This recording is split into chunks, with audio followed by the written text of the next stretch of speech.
Peace and love, ladies and gentlemen. You're now tuned in to another episode of Talk That Talk with Q. I'm your host, the one and only Q. And today I have a special guest with me. Hello, everyone. My name is Princessa Williams, and I'm the owner and operator of Princessa Studio and Art Gallery, which is the first Afro-Latina female millennial-owned art gallery in Western New York, which is located at 1271 Hertel Avenue in Buffalo. Love, talk that talk with you. Come on in, come speak your truth. Break the chain. Talk that talk with you. So, tell us a little more about you and why you chose to open up this art gallery.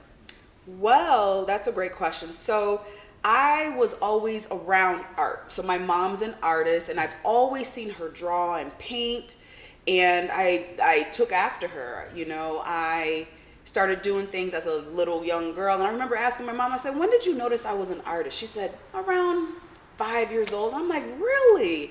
So it kind of just cultivated from there, it just kind of rolled. And art has always been just a part of my life, a part of my therapy, a part of how I express myself. I remember being 11 years old, and I journaled, and I'm like, I'm gonna have a store one day. I didn't know exactly what the store was gonna be, right. But I said, I'm gonna have a store one day. When I turned 30, I gave myself some time so I could figure it out. I didn't know what I'm talking about. I'm 11.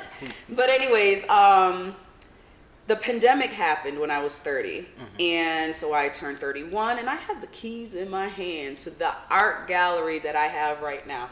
Again, I didn't know I was going to have an art gallery. I just wanted a store. But God blessed my hands to be able to paint and draw, and something that I got from my mom. And here I am today with a 2,200 square foot art gallery. And I've had this for about 7 years now. That's all right. Yes. So what type of things, other than you displaying your art, you also display other artists locally, and Yes. is it internationally as well, or nationally? So I've had some other artists that have come close to town. I'm not sure if it's considered Western New York. I would say places that are close to Western New York. Okay. So I do display other artists, not just myself. So I do a call for artists about every 2 to 3 months. Okay. We rotate the art, different themes. So this theme that we have here is called The Heartbeat, which is for Black history. And the point of our program was that Black history is 365. And so that's why we've had our reception in March. I did not want to confine this show within 28 days as most people celebrate Black history. And no, this is a all-round thing, and that was my point to this. And I think that people are now understanding why I do this not in February. Okay. But yeah. So what does it mean for you to have this space and provide this opportunity excuse me, for other artists? What does it mean? It's a sense of freedom. Okay. So not only do we provide the space for art, and I think that, throughout the years, I don't even know the words for this, but I'm giving a platform for people who look like me, who do not get the chance to show their art in galleries. Right. And I think it's very appreciated in this community, especially our Black community, that we have a platform where we can express ourselves without judgment. Right. I teach the artists who come in here how to properly prepare their artwork, wire their stuff. Presentation means everything. And it's not being taught to us. It's something I actually had to learn on my own.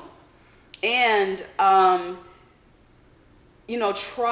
tried always asking folks who don't look like me how to do this. I don't get a direct answer, so I had to research this on my own. And now I am the person that teaches artists that look like me how to properly do everything.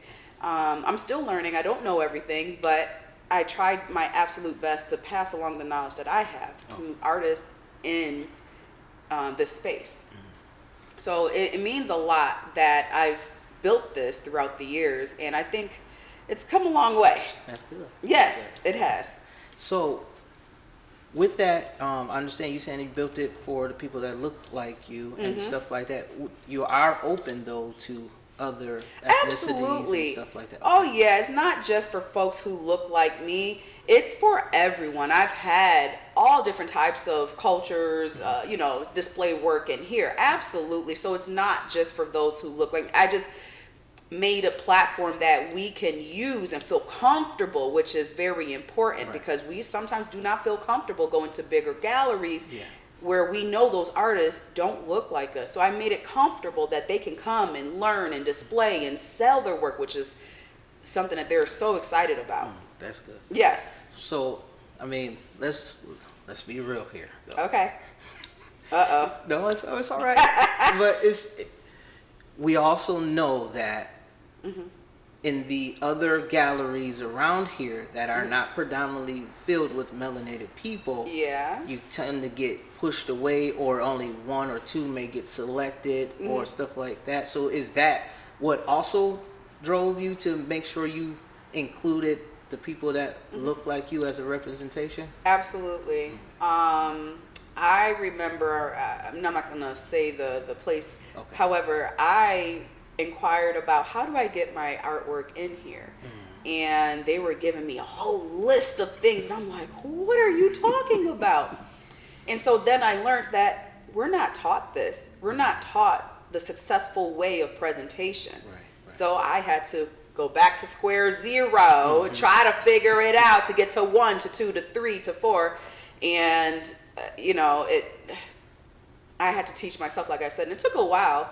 And asking other seasoned artists, such as Ari Moore, she took me underneath her wing when I was in my mid-20s, of how to properly do things. She's worked in museums. She's worked in big art galleries. She was a professor, a teacher, doing things. She's an archivist. She does so much in the community. I had to ask her questions myself. And again, I've gathered that information so I can pass it along to the other young artists who come into the art gallery that have no idea how to do things. Right.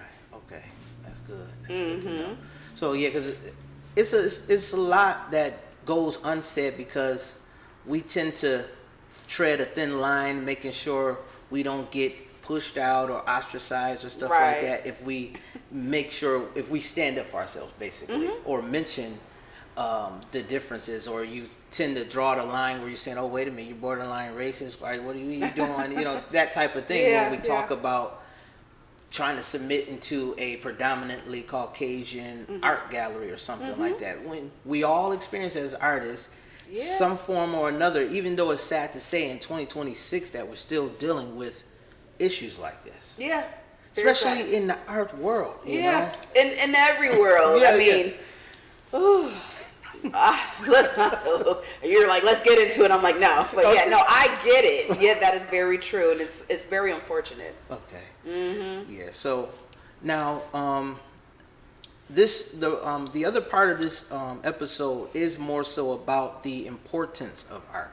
Okay. Can you speak on that? Like far as whether it's politically, religiously, spiritually, what that art form for you personally that you feel is an impact on not just your gallery or galleries locally, but the world?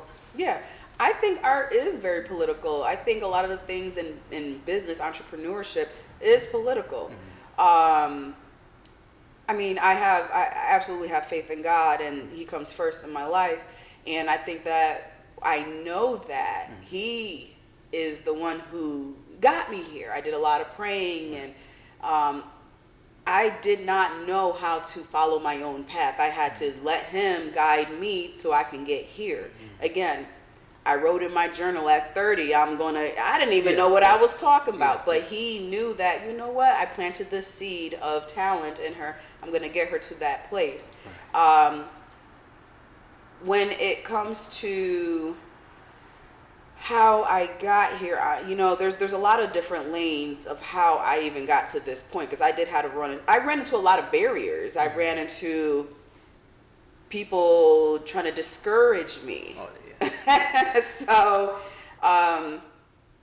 but I made it through. I I've built relationships, I've networked to get to different places, and it takes a long time. It does. It's not easy. Entrepreneurship is not easy at all. Right. I'm still learning how to cultivate and further business and finding new lanes to get to the bigger place. I don't even know what that is. You know, again, I just got to pray and ask God, what is it that you want for me? Right. So, yeah, I mean, it's a journey.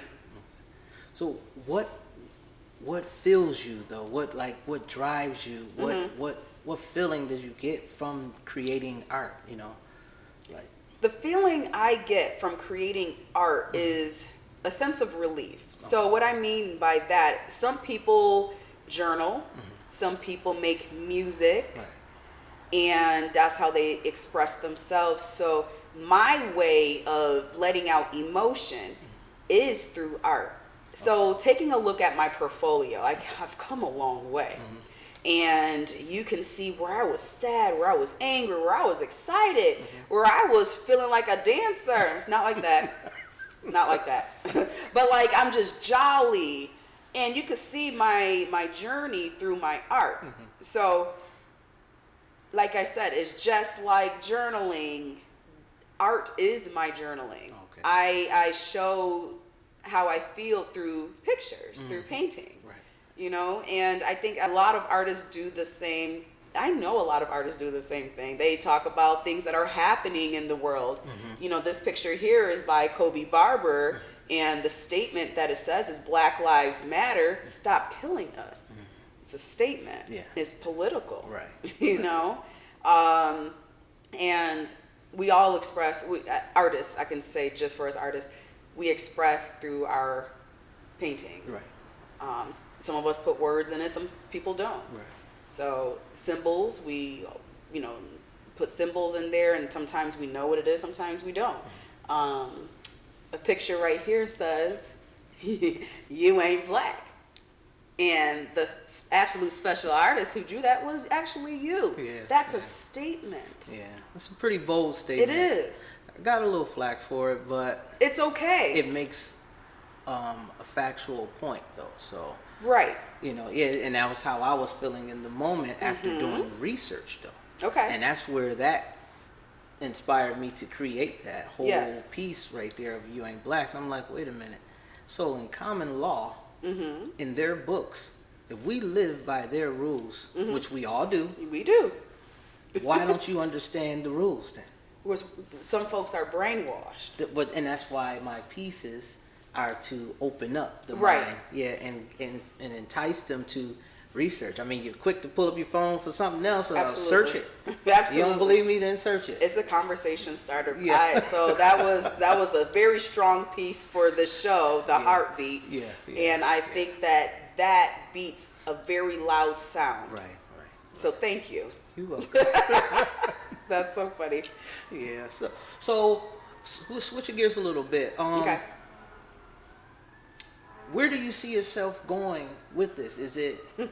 I know you said just not too long ago you asking for God's direction. Absolutely. But where do you see like an ideal for yourself, or like is it expansion, impacting the world? How do you? That's another great question. So I've always wanted to have art galleries in different places. Okay. So I don't know exactly where that is. I love the South. Oh, okay. So I've lived in Georgia. I've visited many other places like Charlotte, Florida, New York City, Vegas, and the art that they have there is amazing. I can't say that I've seen that type of thing in Buffalo, New York. Oh, that's saying a lot. Let's say I'm going to just pick on Florida for a second, Miami. Okay. There is a museum of art, and they show nothing but nude art. And so I've started off my journey doing bodies and expressing anatomy. And so like Florida was very, you know, that's definitely a place I would love to maybe, not just because of the nude art, but because it's very different and it's not seen. Right. Now I can't say I've been to every single art gallery in New York City, but I've been to a lot of them in New York City. And New York would probably be another place I would like to expand to. But let's talk about more internationally, right? Okay. So thinking of like France, you know, I know, but listen. I would like to do a study there where I get to study their type of art, Right. and see, you know, a different lane. Okay. And what I mean by that is be introduced to artists that I'm just not used to here in New York. Because where do you see a French artist? Right. You know. Right. Or let's just go a little further. Let's say maybe somewhere in Asia or Africa. That would be amazing to see what type of work is there. I actually bought 2 pieces from orphans from the Congo, and you know their work was amazing. These were kids, and you know those pieces are not for sale. They're just really for me. I just but to see their work in a different place that I've never been to I think is amazing, and I want to be inspired so that I can not only paint Black art. But expand my palette in different lanes so that I can understand and maybe, again, cultivate my portfolio. Right. I think that's very important as an artist. I think that once you're stuck in one lane, it's kind of tough. Yeah. Especially if you're looking to make money. Right. Because then you're considered a starving artist. And I hate that phrase, I do. So I want to be able to travel. My dream is to expand into different places so that I can have Princessa Studio and Art Gallery in different places. Right. Gosh, that would be amazing. Just imagine that. Can you imagine that? Yeah, I could see it. So me too. Is that like, so that is like one of those main things that legacy of yours that you left behind would be those multiple. Absolutely. Okay. Absolutely. That's exactly what I want to leave, that legacy for my children. Right. To say, your mom did this, and then, hopefully I'll become a grandma and a great grandma.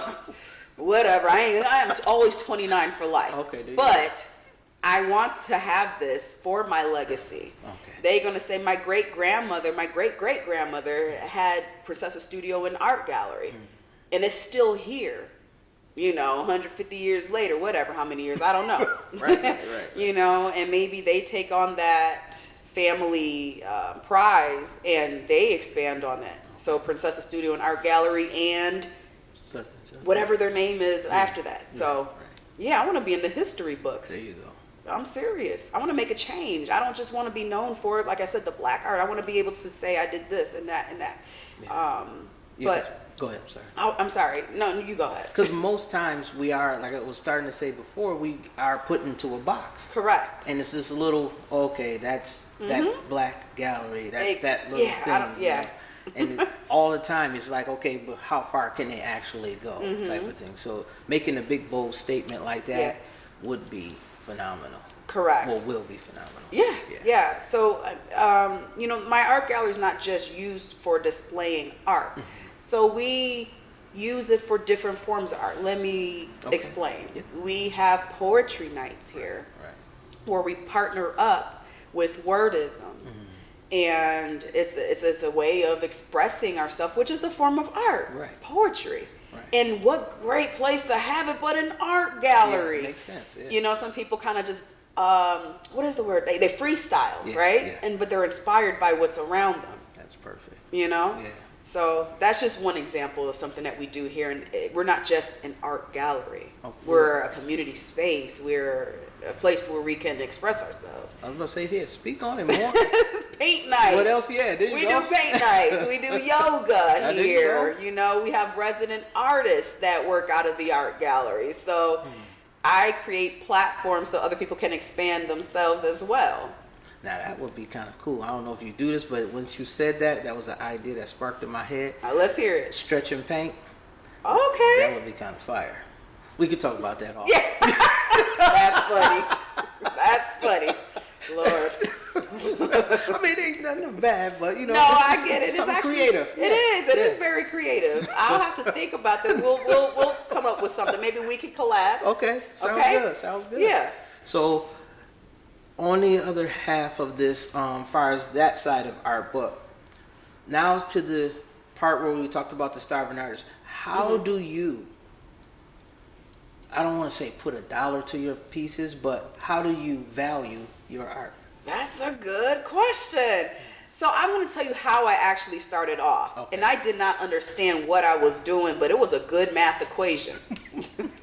Okay? So I asked myself when I was, again, early to mid 20s, I said, how much do I want to get paid an hour? Right.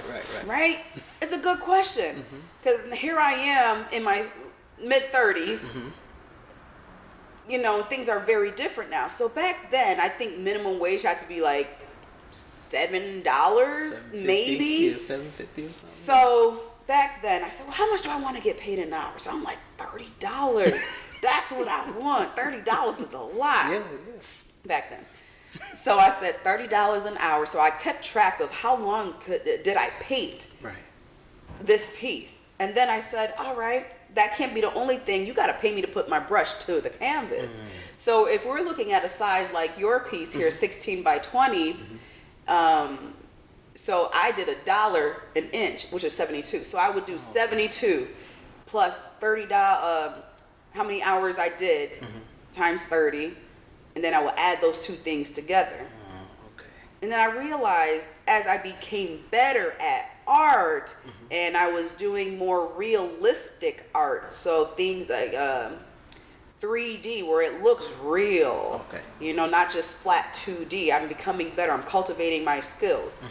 I'm like, I gotta go up on my prices. We cannot do $250 for this. We gotta do Right. $500 just for a smaller piece. And then as we get bigger, we're going into the thousands. Right. And it worked. Okay. Things were selling.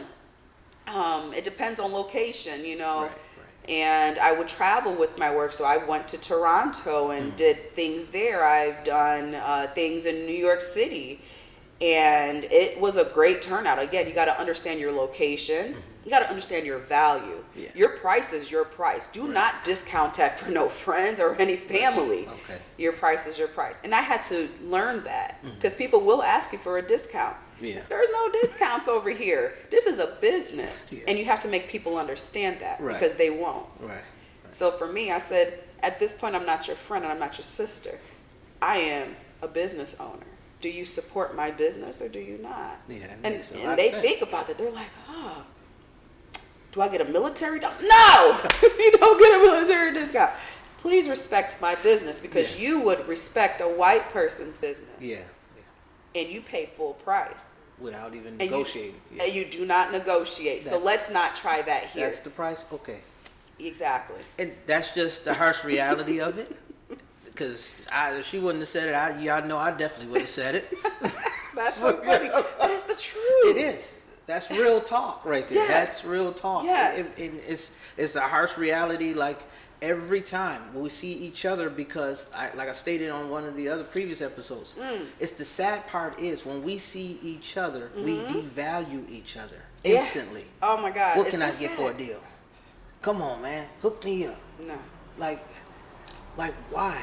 This is why. This is a small fraction of it, but this is why we can't elevate as a nation of people because we devalue ourselves compared to other nations. You're right. And you know, let's take it back into history a little bit. Yeah. I just came from a real estate conference in Tulsa, Oklahoma. And it was a black real estate. And I got the privilege to go to Black Wall Street. The history of that, you know, the whole strip was black, right? The dollar circulated, I think, 38 times. And I can't remember what was after that, but 38 times, you know, whatever. Right. It circulated with us. Yeah. Just think of how if we were to support our black businesses nowadays, how rich we'll be, how beautiful this economy, the black economy would be. The black businesses will be flourishing. By far. Yeah. And I hate that we ask each other for discounts. Yeah. Because it has already been proven that we are the number one consumer. Yeah. The number one consumer. Our spending power is our power. Yes. And if we can manage that so much better, we'll be great. Yes. But, you know, first comes education. Yeah. And having to break down that mindset of asking for discounts. I don't owe you anything. Yeah. Okay? I hate to sound mean, but I don't. Well, that's not being mean. That's just being straightforward. That's Yeah, what it is. yeah, and I think that they say that you want to hide some education from a black person, put it in a book. Oh, of course. Start picking up these books, y'all. That's what I say all the time. Start picking up these books. That's what I say all the time. And read. And if you don't like reading, listen to an audio version. You have a plethora of different formats that you can have at your fingertips. Back then, our ancestors did not, and if they did, they got beat for trying to sneak and teach each other something. Yes, just so right. they would not advance. But we Correct. have it at the tip of our fingers. We can Google anything, but they, like I said, they'll rather look at what's the latest sports stats or who's doing what on Housewives. Right, which is crazy. Instead of elevating what can help us grow, or even if you are the people that like, I don't care about everybody else, it's just my family. Yeah. All right, then elevate them. And here's the thing: you said something that just sparked a memory. I no longer watch television as much as I used to, or even at all. It's so brainwashing that it takes away from what's important that you're trying to build. Yeah. So I think that it's been years. I mean, I can say I don't watch TV. I watch Netflix here and there, Okay. but I do not watch television. I've gotten to focus on my business Right. because of that, and they feed you bullshit. Yeah. Okay? Yeah. Let's just keep it real. They feed you bullshit. They Yeah. want you to believe whatever it is. They don't want you to be educated. Right. Do your own research and get elevate yourself. So it's safe to say that TV and stuff does not motivate any of your pieces. It's all based off of how you feel, like you said, about journaling and your emotions. Well, reading upon history, Okay.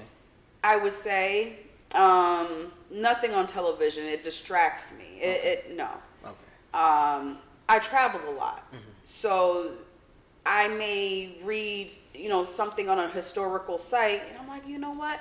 I want to draw a piece, inspired by this here. Or I may see texture, which is kind of a little off topic, but I may see a texture or something like that, and that inspires me. But I don't get anything from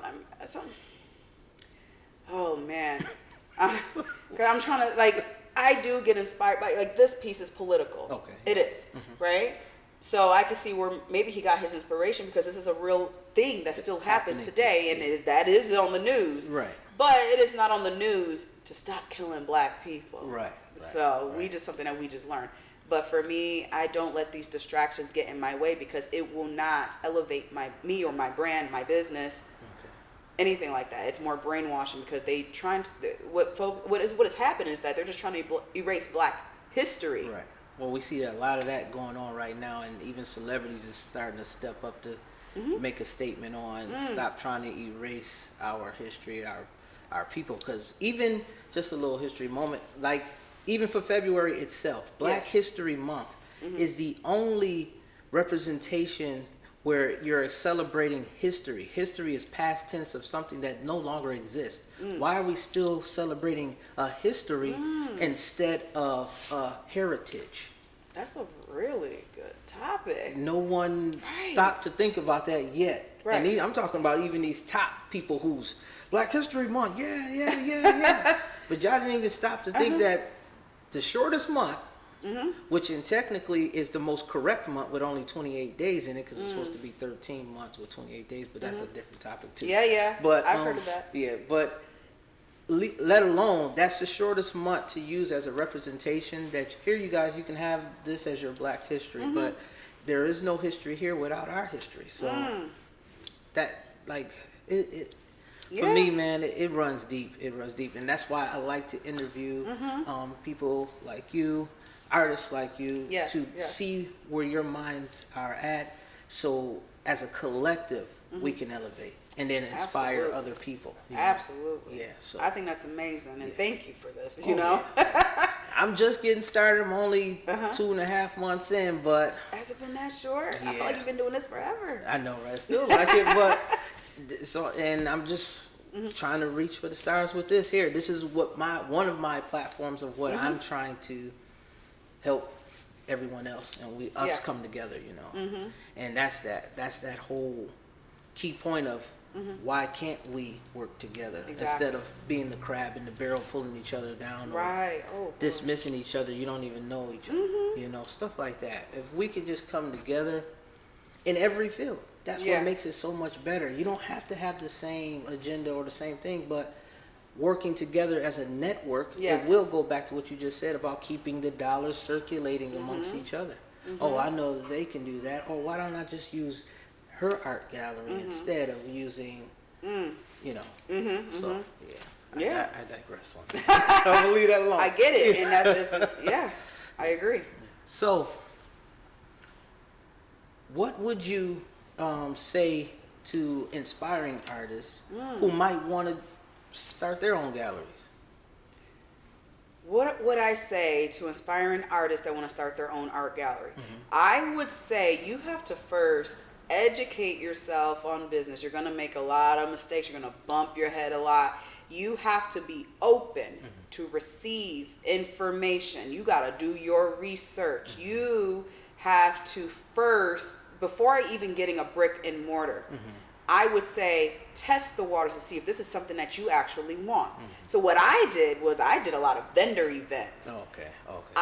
You have to have skills, being able to talk to people, Right.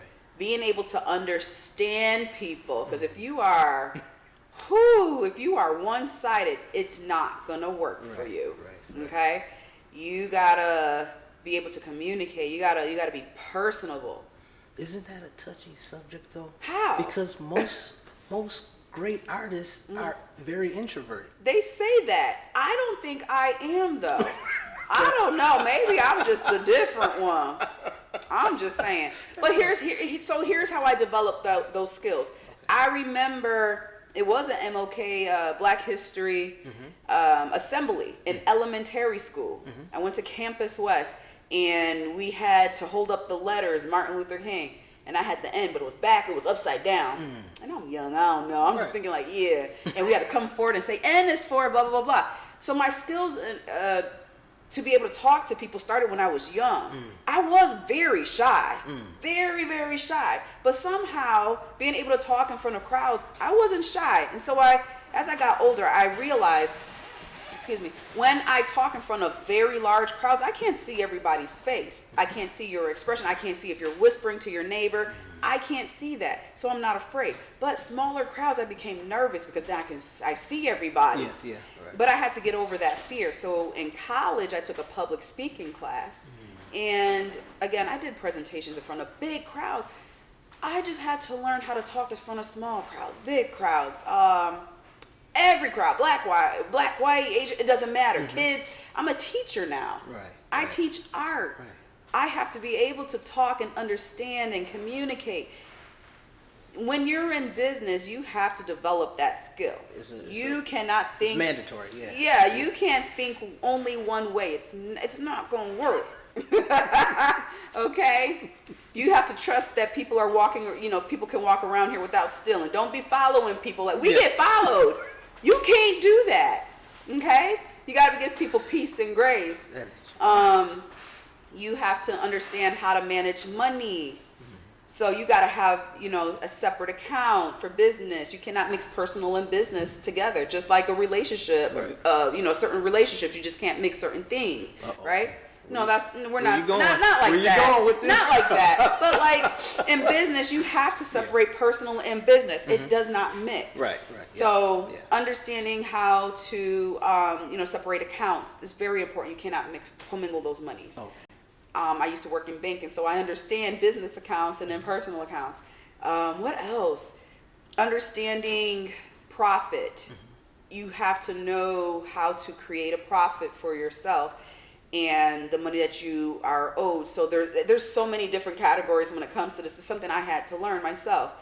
Profit, paying yourself, and then the money that you get back from the piece itself, whatever.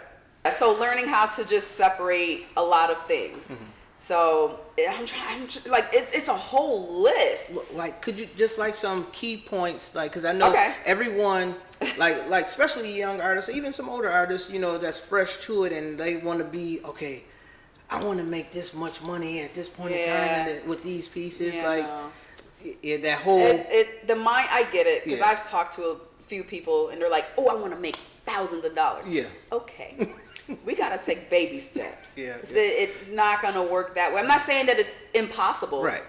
But Right. realistically, I had an artist and he's like, yo, $600. And I said, let's take it back a step. Okay, let's be a little bit more realistic. We have to cultivate maybe your skills on how to sharpen up your painting so that it can sell for $600. But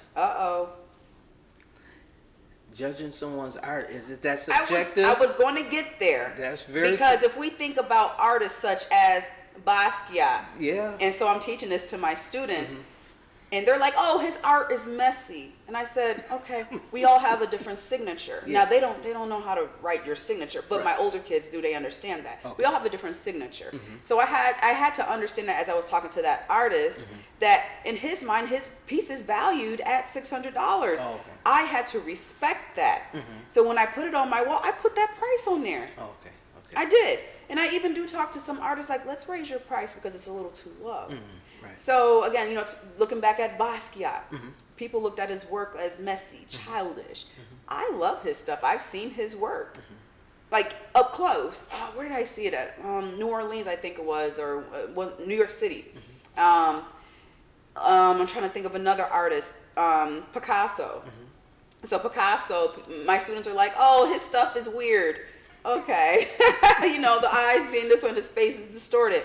Again, some people may look at that as like childish or just not good art. Right. So again, me being a curator and artist, I do have to respect my artists that come here and say, I want a piece this price at such and such. But I also do have to educate them on not being greedy. Right. Because if you are just coming here thinking that you're going to be making a lot of money off the rip and you're just starting off in business, it may not actually work. You have to really understand the steps to make that money. You have to understand the value that you put into your business, because people just jump in and think, I'm going to do this. And I'm like, no, well, how about your setup? Let's think about your curation. Let's think about how you're going to piece your pieces on the wall. Right. There's a flow to this. So when you take a look through my art gallery, there's a flow to everything. And that's in most galleries that I have seen, there's a flow. Right. There's so much that come into this. And I can't say that I didn't have the mindset of, I want to make some money too. I was young. I don't know. But I'm pretty sure I had that mindset. But baby steps takes you there. Right. I didn't start off making a whole lot of money. I worked my way to making murals, which did create thousands of dollars in my pocket. And from there, I'm just like, wow, if I can do that for $5K, I could probably do this. And I became more known in my community. Princessa, that's a name you can't forget, you know? So I'm in Niagara Falls with my murals. I'm in, on Jefferson Avenue, I have a mural there. Dote Street, Newburgh. I can't even remember all of them, but that's some of them, right? Right, yeah. Back in my art gallery on Hurdle Alley, people recognize my name, my brand. I've built this, and it took a while. So it's safe to say creating a brand based off of their art would be the ideal thing. You have to, you got to create your brand. Your brand, you represent your brand. So is the commission work better than your piece work that you do within the It gallery? depends. Okay. It depends.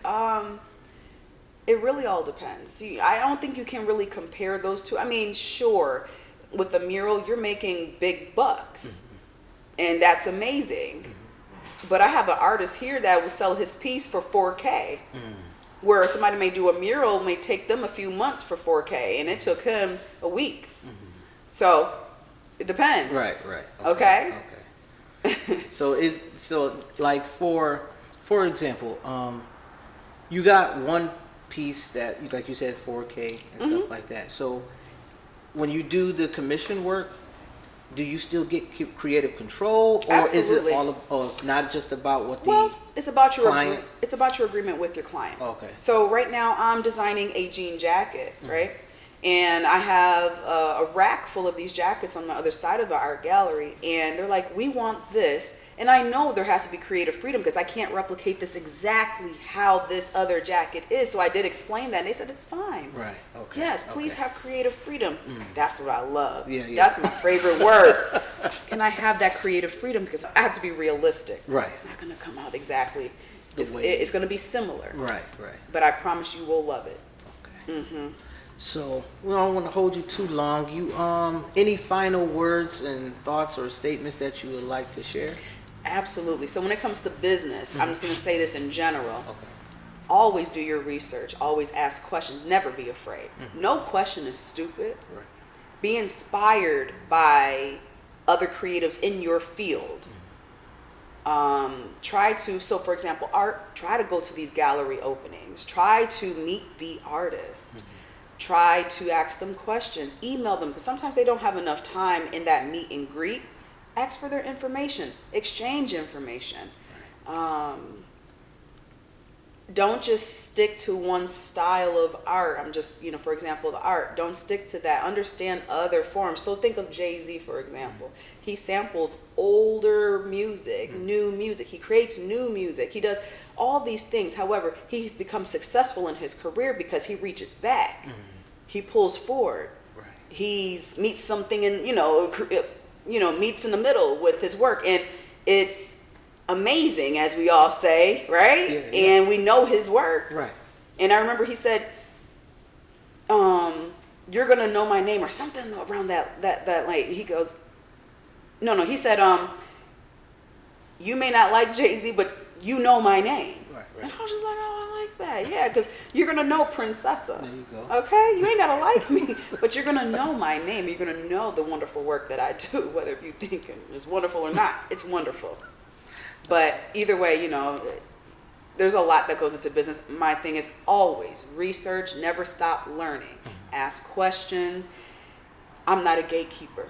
Ask me questions. Right. I'm going to tell you. Right. If you ask about my faults and my run-ins, I'm going to tell you too. I'm going to tell you about my success. Right. And I'm going to tell you to always network. That is the number one thing that got me to where I'm at, is networking. You got to shake hands with people. Never be afraid. You think, don't be afraid. Don't be shy. Shy people don't really get anywhere. I think. But once you open your mouth, Yeah. you are going to fly. Yeah. So you said ask anything. So no. What'd you say? Look, Ask me anything. You did say. I didn't say that. Yes, you did. No, go ahead. What were you gonna ask? No, me? we're gonna keep it light. Okay. I'll keep it light. I appreciate that. Well, just ask if you want to.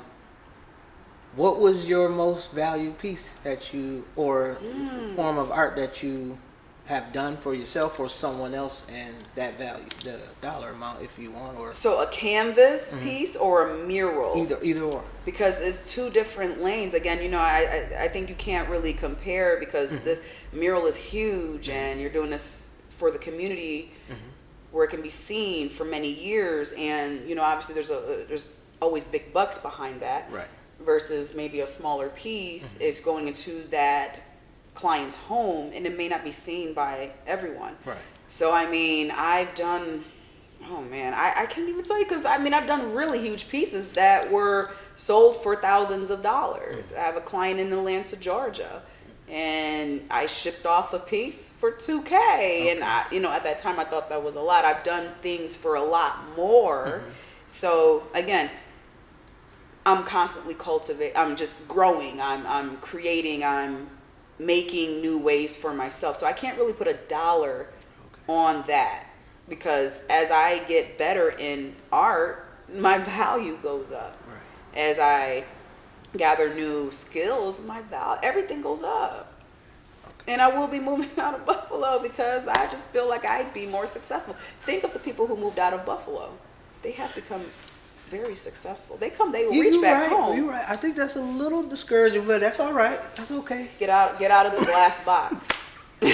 Yes, you do have to venture out. I understand that. You can't stay within that one little bubble. You have to, pop it and go out other places. And I'm sorry if that discourages folks, but if you're staying in one place, you may not see the success that you are owed. Well, what if their situation doesn't allow them? Is what I'm just saying. Just to be Okay. fair, like that, you know. So they're using social media as their format and the only way to get out or share Okay. or promote stuff like that. Well, I'm gonna say pray about that. I don't have an answer for that. I'm sorry. I wish the best for everyone. Right, that right, you know, yeah. for situations that they can't move out of Yeah. certain places. Yeah. Pray. Do your absolute best, and you will be successful. Right. Everyone has a different level of success. Yeah. So, it's really how you make it. With all seriousness, though, we just making light of the situation, but Yes. realistically, we know that social media is like ridiculous when it comes to promoting. You can be on Instagram, Facebook, and post one picture that you might do, or a sculpture that you do, and that can make you reach other places. But then it's up to you to actually still physically get up and get out. Absolutely. That's all pretty much what she's saying. Yeah. Thank you. Thank you. That's exactly what I was trying to say. Any closing remarks before we? Never give up. Never give up. You will make it if that's what you want. And I'm a living testament of that. Yes. Boy, oh boy, 'cause there's so many people. Don't you know you kind of pushing the limit? What limit?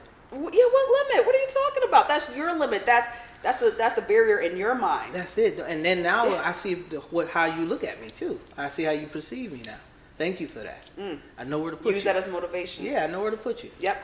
But yes, there is no cap on it, and people want to just put you where they think you belong, Yeah. and that causes discouragement for a lot of people, especially if they're weak-minded. Don't keep those people near you. Yeah. I don't care who they are. Yeah. It does not matter. I had to do that myself. When I did this, finally just picked up and said, you know what? I'm not about to wait for the next camera that I really wanted to get, the $10,000 camera. Yeah. I'm like, I need that in order to be There you doing go. Nah, I have equipment. Let's Yes. just get up and start recording. There you go. I don't care about the glitzy glamour of the show, how the sets have to be off. Yeah. No, dialed up. No. I'm happy it's for about you. the conversation Yes. and dialogue. That's more important. Yeah. And the information and the sharing of knowledge and wealth. That's Good what for this you. all is about. That's inspiring. Yeah. It's very inspiring. All right, so tags. You can find me on all social medias. Princessa Studio and Art Gallery is really where you can find me. IG, Instagram, Facebook. Those are the three that I had. Okay, that'll do. That'll do. So Princessa Studio and Art Gallery. Again, I'm located at 1271 Hurdle, and I can't wait to see y'all. Thank you. All right, this wraps up another episode of Talk That Talk with Q. I am your host, the one and only Q, and we have our special guest again one more time. Princessa Williams of Princessa Studio and Art Gallery. And signing off. Peace. Thank you. See, wasn't too bad. No, I wasn't. It's like a regular combo. Share